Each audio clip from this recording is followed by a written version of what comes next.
Teu kudu nyalahkeun sasaha, teu kudu maksakeun anu teu kaduga.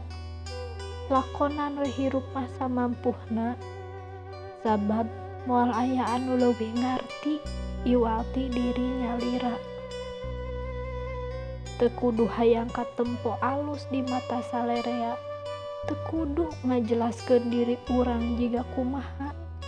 Dan nu resep mah bakal tetep percaya, jeung anu keheul mah bakal tetep nista. Teu perlu diaya-aya, teu perlu sagala boga, sabab bahagiana mah sederhana, cukup we urang bersyukur dina ngajalankeunana. Teu kudu api-api jadi jelema boga, syukuri anu aya, sanajan dahar jeung hulu peda oge. Cing inget eta teh menang hese inung bapa.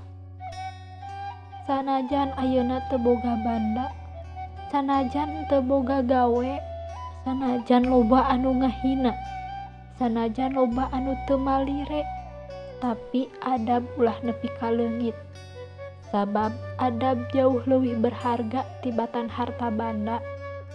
Jelema hirup mah moal leupas tinu masalah, teu cukup syukur, pasrah, buru ngejat, buru ngalengkah karah masalah teh jadi ilmu anu barokah.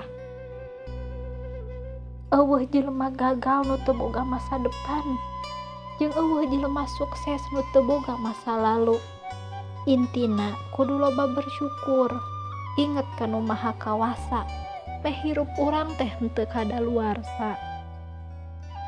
Lamun sakabeh kahayang urang langsung ngawujud, atuh arek ti mana urang diajar sabar? Jeung lamun sakabeh pamenta urang langsung dikabulkeun, atuh arek kumaha urang bisa diajar ikhtiar?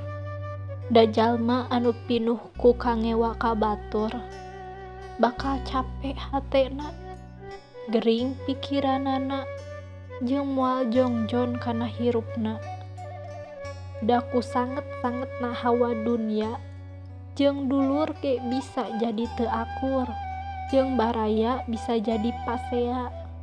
Kana kawajiban diri ka pangeran ge bisa nepi ka hare-hare.